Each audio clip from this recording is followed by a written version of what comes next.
मैं भी एक गरीब ब्राह्मण के यहीं पैदा हुआ था। जब मैंने आंखें खोली तो मेरे हाथ में भीख का कटोरा ही था। पिता ने जब भी मैं 5 साल का हुआ तो उन्होंने कहा कि ये भिक्षा पात्र है, गांव में घूमना है और भिक्षा प्राप्त करनी है, ब्राह्मणों का घर में भिक्षा प्राप्त करना। और भिक्षा मैंने मांगी। वो कह रहा कि ब्राह्मण को भिक्षा से कोई एकदम शर्मानी भी नहीं चाहिए। मगर 2-4 दिन बाद मैंने सोचा कि ये मेरा धर्म है ही नहीं, मैं ऐसा नहीं कर पाऊंगा। मैं इसका एक साथ कहते मैं भीख नहीं मांग पाऊंगा, भूखा तो मर सकूंगा, मेरे जीवन का हेतु सोपान ये है नहीं। मेरे पूर्वजों ने मांगी तो मांगी, ब्राह्मण का धर्म है भीख मांगना, भिक्षा मांगना तो धर्म है, पर मेरा धर्म ये नहीं है। इस ढंग से मैं जीवन जी नहीं पाऊंगा। वह मेरा एक विद्रोही स्वभाव था, वो जो स्वभाव आज तक है वो एक अलग बात है। मगर उस जगह से शुरू किया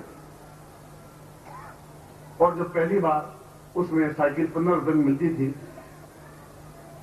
और मैंने पूरे नौकरी लगने के बाद साल भर के बाद एक सेकंड हैंड साइकिल भी खरीद नहीं पाया। नई साइकिल तो बहुत अलग बात है। 8 रुपए में सेकंड हैंड साइकिल मिल रही थी और मैं नौकरी कर रहा था, उसमें तनख्वाह मिलती थी मुझे 15 रुपए और मैं साइकिल नहीं खरीद पाया। और एक मिलिट्री का एक आदमी था, उसका ट्रांसफर हो गई तो उसने कहा कि मैं साइकिल बेच रहा हूं 8 रुपए में, आप ले लें। और मैंने चारों तरफ हाथ पैर दौड़ाया तो 8 रुपए भी मेरे पास थे नहीं। और जो मकान मालिक था उसने मना कर दिया कि मैं आपको 8 रुपए उधार दे नहीं सकता, आप देंगे कहां से। उसमें 1 रुपए की वैल्यू थी, 2 रुपए की बहुत बड़ी वैल्यू थी। उनके पिताजी थे वो सीधे साधे थे, जोधपुर के थे। उनका कि मैं मास्टर आपको 8 रुपए देता हूं, आप साइकिल खरीद लें। और तुम शायद विश्वास नहीं करोगे कि सेकंड एडिशन साइकिल खरीदी, उस दिन मैं 100 किलोमीटर ये घूमता आया है, इतना जैसे कोई हवाई जहाज मिल गई मुझे। बहुत तेजी से घूमा मेरे पास 100 मील का चक्कर लगाया साइकिल पे बैठ करके कि आज मेरे पास साइकिल है। अब अगर सेलो गाड़ी भी और टाटा गाड़ी हो तो कोई इच्छा ही नहीं होती उसमें बैठने, ठीक है तो है, नहीं है तो है। हवाई जहाज में यात्रा कर चुके तो ठीक, बैठ गए नहीं बैठ गए। मगर जीवन वहां से शुरू हुआ तो आपसे ज्यादा विपन्न अवस्था में जिंदगी शुरू की। जब नौकरी पे इंटरव्यू के लिए गया तो आप विश्वास नहीं करेंगे कि मैं अपनी पत्नी के पास बेच करके गया था।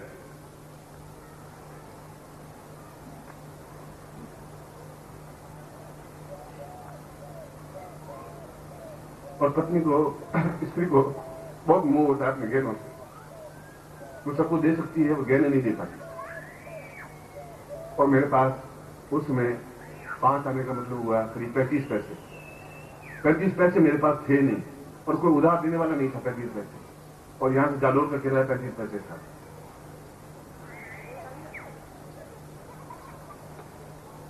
शिवरात्रि को मैंने पत्नी को कहा मुझे 35 पैसे चाहिए, कम से कम मैं पहुंच जाऊं, ड्यूटी पर पहुंच जाऊं, उसके बाद तनख्वाह मिल जाएगी। तो उसमें तनख्वाह 10 से 15 का डेट था, 10 रुपये तनख्वाह मिलती थी उसमें और साल में 1 रुपया इंक्रीमेंट था। तो उसने बड़ी आनाकानी भी की। मैंने समझाया भी कन्विंस किया, नौकरी बिना जीवन चलेगा नहीं, अगर यही भविष्य पिता है तो ठीक है नौकरी करेंगे। और 8वीं पास करके नौकरी करते थे उसमें, बोर्ड का इम्तिहान होता था 8वीं का। उस जगह से मेरे जीवन शुरू हुआ है, भिक्षा पात्र से और 35 पैसों के लिए गिड़गिड़ाते हुए। और उसके बाद जो कुछ संपन्नता प्राप्त की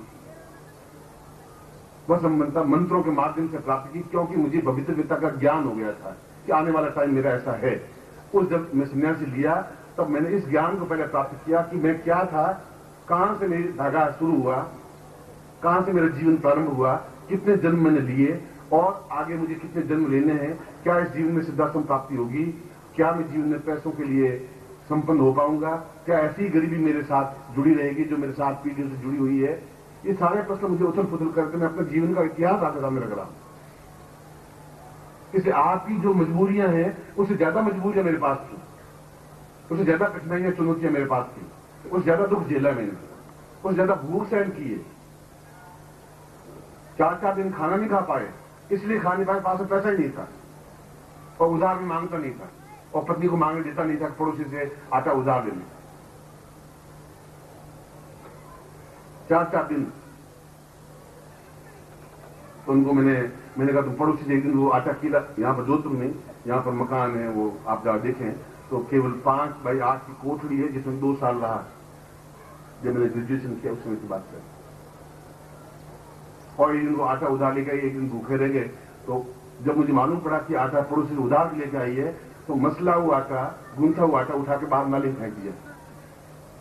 मैंने कहा कि उधार ला करके मैं रोटी नहीं खाऊंगा, न खाने दूंगा तुम्हें। अगर भूखे मर जाएंगे तो मर जाएंगे, भगवान ने ऐसे लिखा तो यही कर दूंगा। मगर इस प्रकार से उधार तुम आज कल दाल मांगोगी उधार, परसों मिर्च मांगोगी, नमक मांगोगी, मैं ऐसे जीवन नहीं चाहता हूं। जीवन में ऐसा होने ही नहीं दूंगा। उस रात को भूखे सोए, 27 तारीख को भूखे सोए, 28 तारीख को भूखे सोए, 29, 30 और 1 तारीख को तनख्वाह मिली। वो दिन भी मुझे याद है, क्योंकि 1 जनवरी नया साल था। ऐसी नहीं कि आप इतना भी मजबूर हैं, उतना मेरे जितना आपने कठिनाई और चुनौती नहीं झेली होगी। उस जगह से मैं शुरू हुआ, कोई चांदी का चम्मच मेरे मुंह में नहीं था। आपकी जैसी